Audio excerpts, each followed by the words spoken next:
Welcome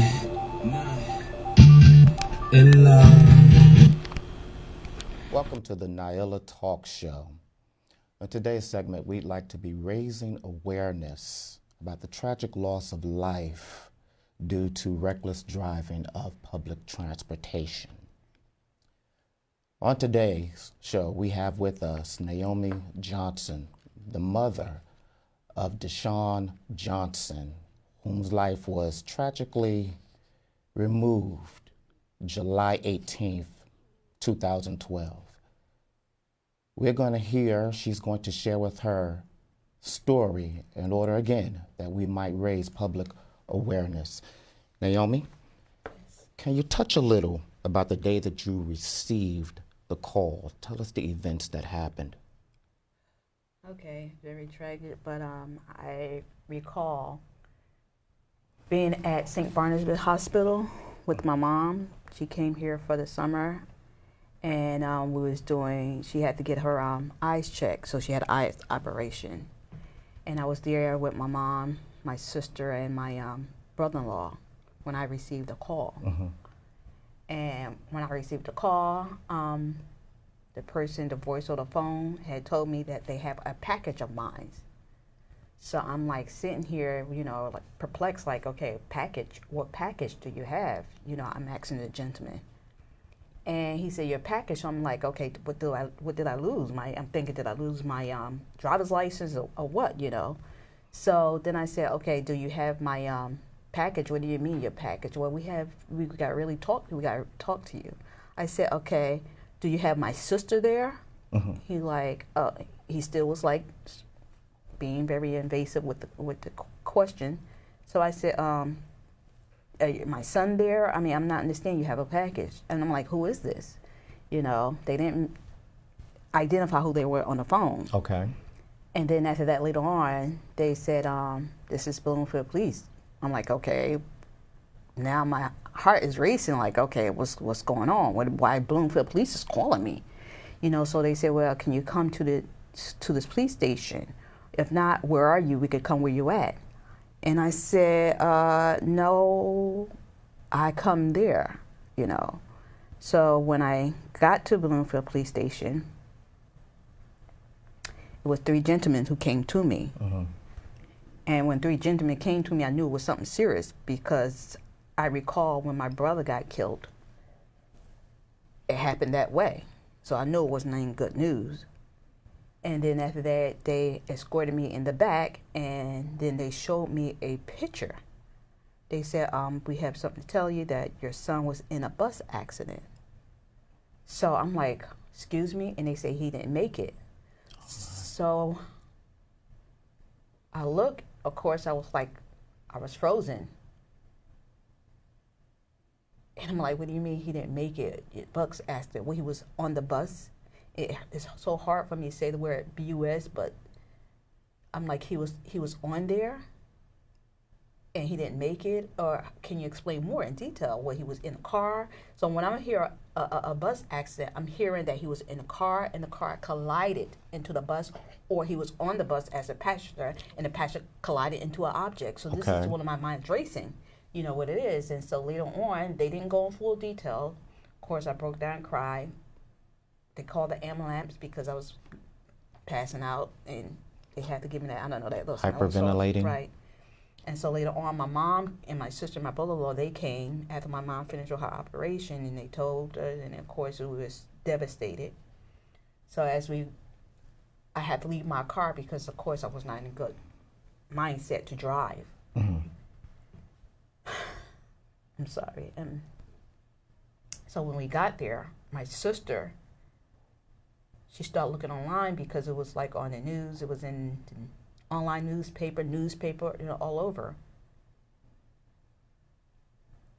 And then when we read on the news, my sister read online saying my son was struck by the bus. Okay. So I'm like, what? He was struck by the bus. So again, pieces was not adding up, okay? So I'm like, well, he was walking across the street, he got struck. So all this is in my mind because they didn't give me that detail, So the article like, oh, he got struck by the bus, so forth. I said, okay. So my sister dig more deep into it, and they say he got, I'm sorry, it just trying to get my thought pattern here together. He got hit, and we reading all these articles, and the articles that we was reading, you had different people's story of what happened. So here I'm like confused. Okay, what do you mean? Some people like, oh, he was chasing the bus. I read the statement from Bloomfield Mirror. He made the statement that, oh, it happened on Bay Street. And of course the spokesperson for Coach USA, New Jersey Transit, saying, oh no, it happened on Broad Street. So all these, I don't know what you call it, blame back and forth thing. Okay. And so later on, when I get deep in the case and in my spirit, I know something didn't just sound right. I'm like, my son chasing the bus, that doesn't sound right. Why he be chasing the bus? And I have a friend, who's into the law. He was saying to me, he said, you know what, Naomi, I've been in this practice for a long time, and I want you, I know it's hard, I want you to do your own investigation and ask people around what happened. So of course my son's best friend two mothers, and myself, we went Bloomfield, we spoke to people at the Exxon gas station and around the area, 7-Eleven, so forth and so on. And so the guy who was very nice, the manager for Exxon gas station, he let us see the video. Okay. And he gave me the video. And in the video, they were saying he was running, rushing, and in the video, it shows that my son was taking his time walking across Exxon gas station. Then he went to 7-Eleven, and I have those videos, which I put on YouTube, And once again, it cleared my conscience up because I knew it was so much fabrication, but the video shows something totally different. It does not show Deshon was running. Mm-hmm. It doesn't show he was chasing the bus. Okay. Then I'm like, okay. Still like, okay, he wasn't running, he wasn't chasing bus, so how he got in contact with the bus in his life. Mm-hmm. So in the video, you see the bus speeding. Okay. The witness like, oh, it wasn't speeding, but a tape don't lie. The videotape doesn't lie. That's true. You're sitting on a public transportation, you think it doesn't speeding, but again, it's on YouTube. You saw the bus speeding around the corner.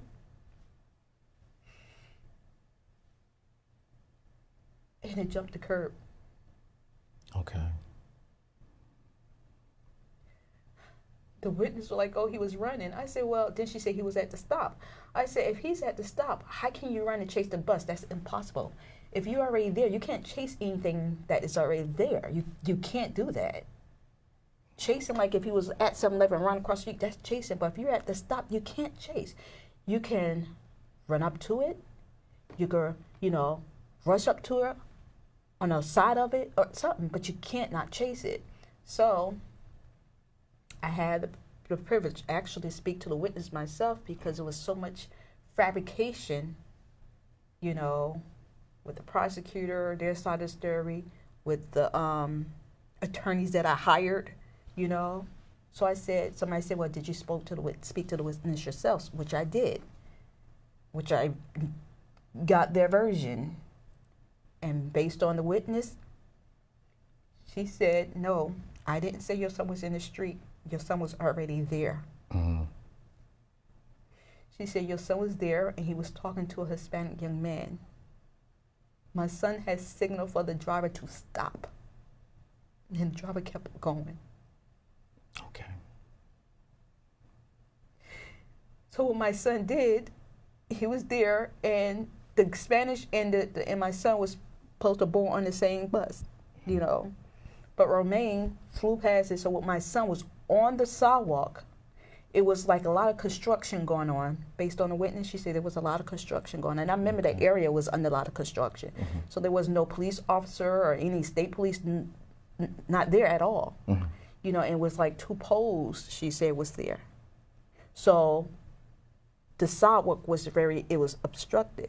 But he was like at the corner. Like one of the witnesses said, no, your son was there at the corner. He didn't come from the right, he didn't come from the left, he was there. She said it was like a movie. What happened was he went up to the door. He was on the curb, not the street, on the curb. And he made it to the handicap curb on Broughton Bay.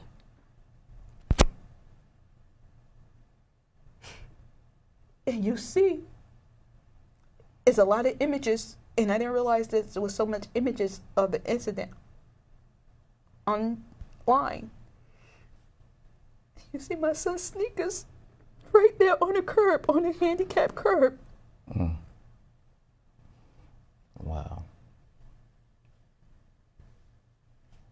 Along with his remains. I'm sorry. Was there. So here they meaning the lawyers that I hired, the prosecutor trying to convince me, it was in the middle of the street. But the pictures don't lie. Videos don't lie. In the video from the Exide gas station, you see the bus sped around the corner. And you see, it went up twice, the front wheel and the back wheel, which was my son. Then he dragged, not only he ran my son up over twice, he dragged him. And the day that we was talking, meaning my son's best friend, mother, and I, when it happened, we never got a call from the prosecutor. Bloomfield Police, yes, but not the prosecutor, because what was told to me after it happened, then the prosecutor office is supposed to call you, which they never did. And actually, I got that conversation on YouTube as well. Okay. I've seen quite a few of the clips on YouTube, and you also have Instagram. I know this is difficult for you to recount all of the incidents that transpired, but tell us a little bit more about Deshon. Deshon, he was a college student. He was my only child. And he was actually taking care of me because Wednesday, July the 18th, 2007, I was in a car accident. Okay. Now, I consider that's an accident. The Bloomfield Police was chasing a stolen car, and the stolen car hit me head on, which made me become disabled. Okay. And so he was taking care of me, and he was going to go away to college, to Temple. You know, he was in the honor society. He got a lot of scholarships, and because of what happened, he didn't want to go away. And I told him, you know, it's okay. He like, no, I'm not going to leave you like this. You know, I wish he did. Probably he would still be alive. But so we signed him up. We, meaning Deshon godmother Dashika and myself. We was looking for college close by, and so we called around, and he was accepted to King University in Montclair State. Okay.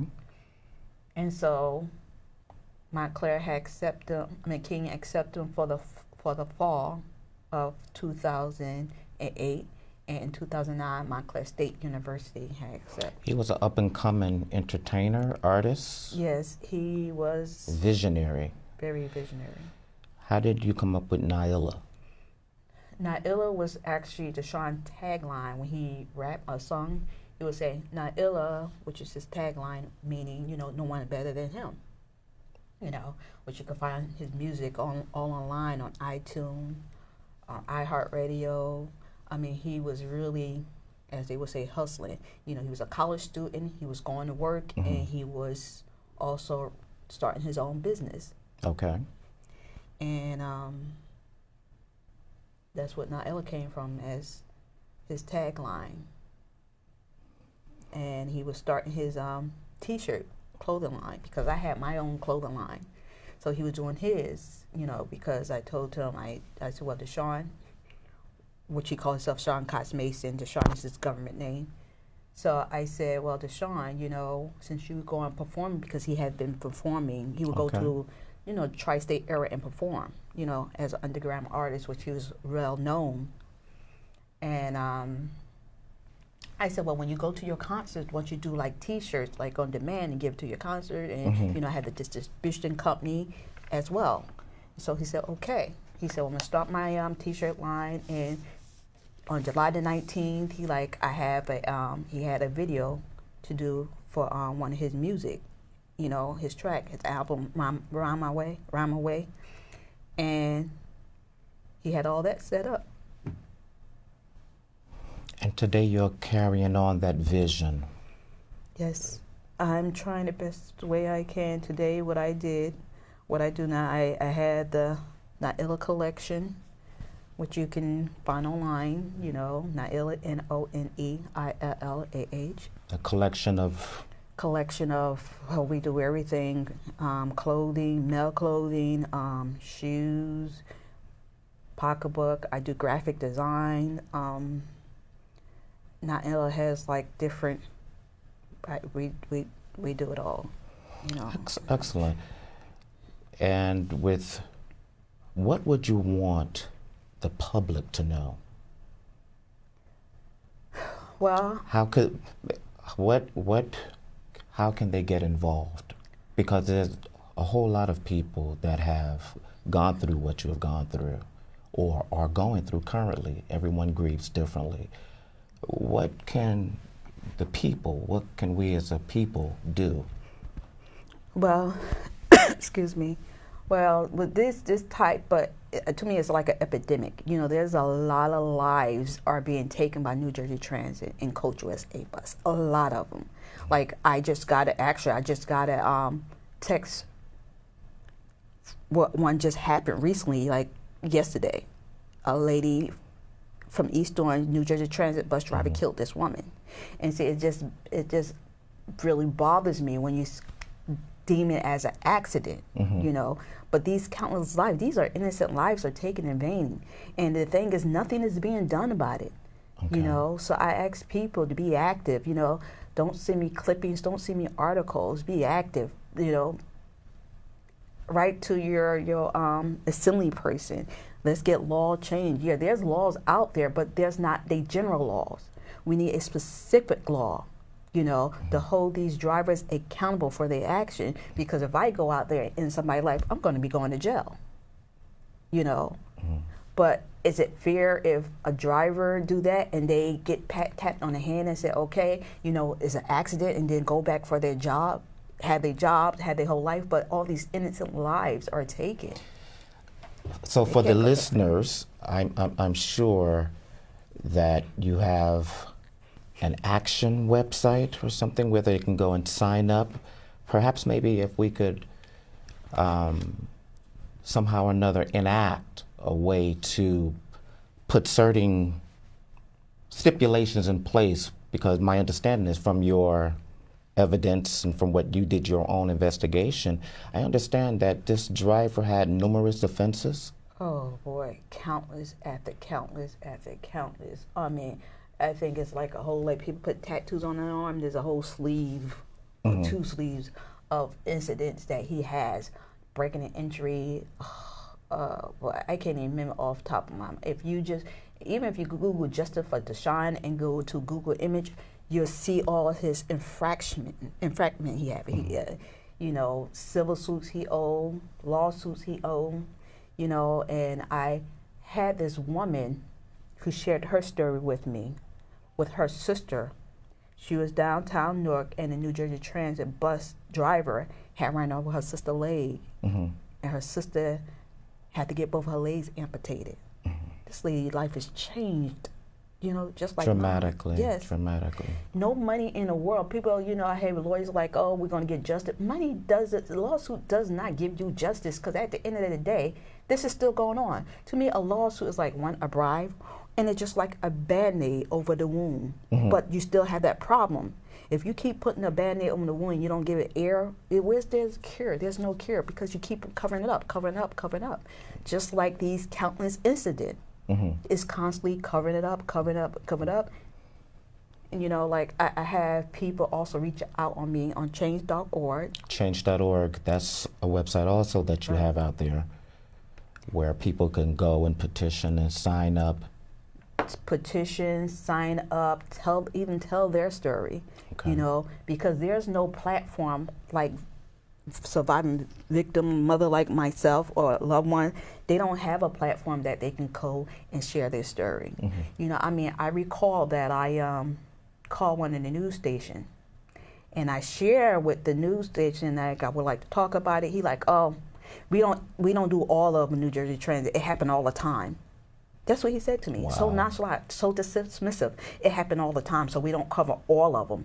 Imagine if you're not calling all of them, so there should be more that is reported online or in a newspaper. Think about it. When I did research, it shows at least 55 of these incidents occur in Essex County alone, and there's nothing is being done about it. You know, and that's not good. You know, so what are you saying to loved ones like me? Your child or your loved one life doesn't mean anything? And I also read an article when that transit had put in a law, anybody do anything to the bus driver, they would go to jail. Absolutely, yes, I've seen I that. just read that. But what about these drivers taking lives? So you're going to say, oh, let's protect these drivers, but these drivers are killing people? You know, a bus is like a gun. Is operating by a careless person, and it takes life just like a gun. There's a lot of organization, you know, and protest people who protest about gun balance. Yes. But what about things like this? This has been an epidemic. It's not like an accident. It seemed like it happened like every time you pick up the newspaper, again, if they actually reporting it in the news, every once or 2 weeks, somebody's life is taken by a bus driver, New Jersey Transit or Coach USA bus driver. And based on their mission statement, Coach and New Jersey Transit bus mission statement, they said that, you know, safety is their main priority. If you go on to Soulity Journalist, SOULLITY Journalist, JOURNALISTS,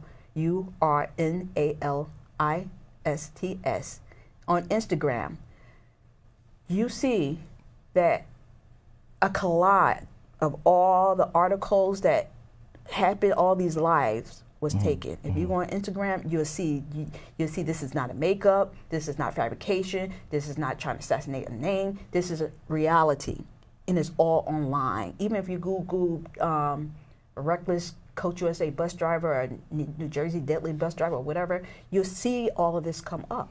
At an alarming rate, sure. Alarming rate.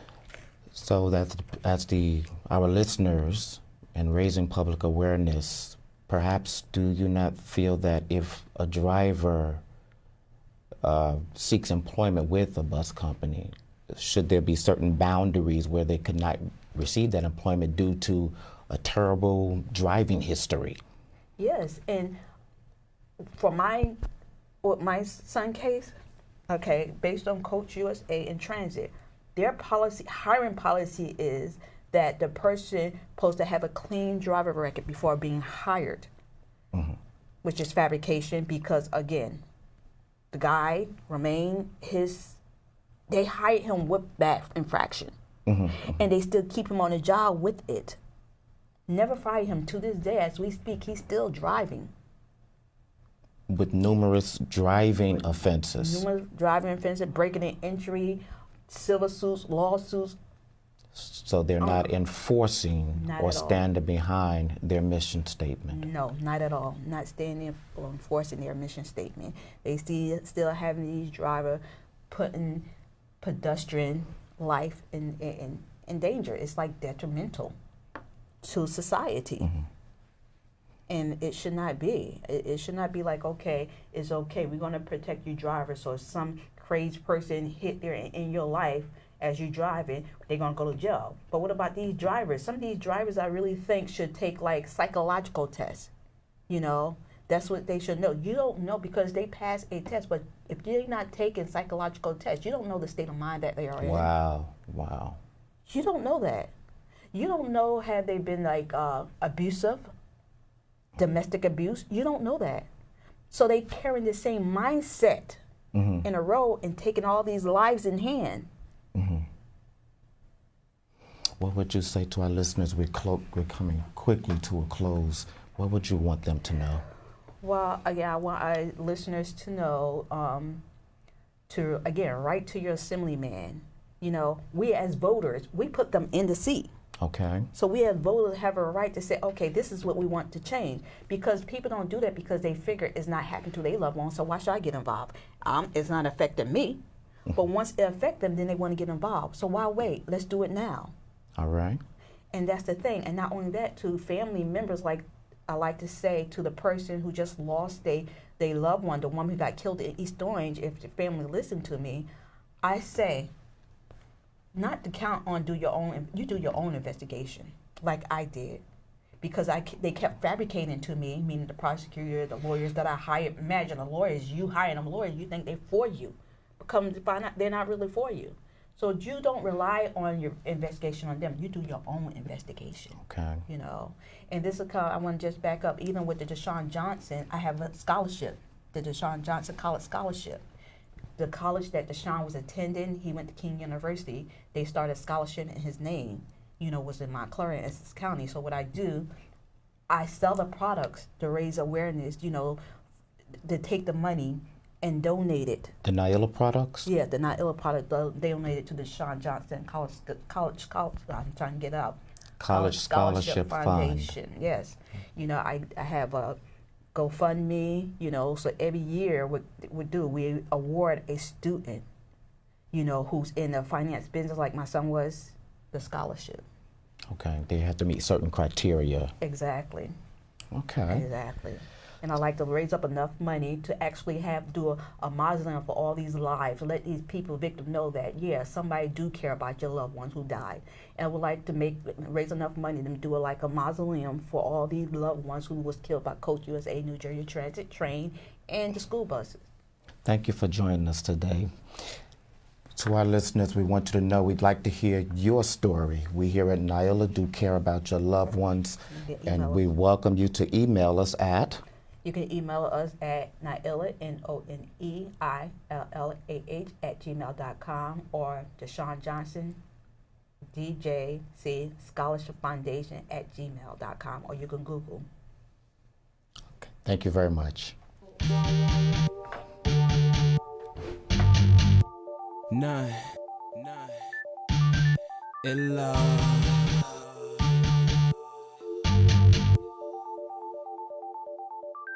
And I be blowing down.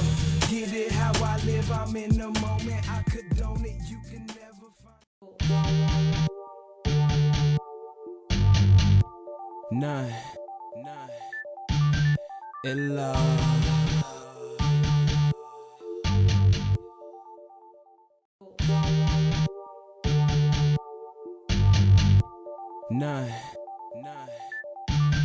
Noneillah.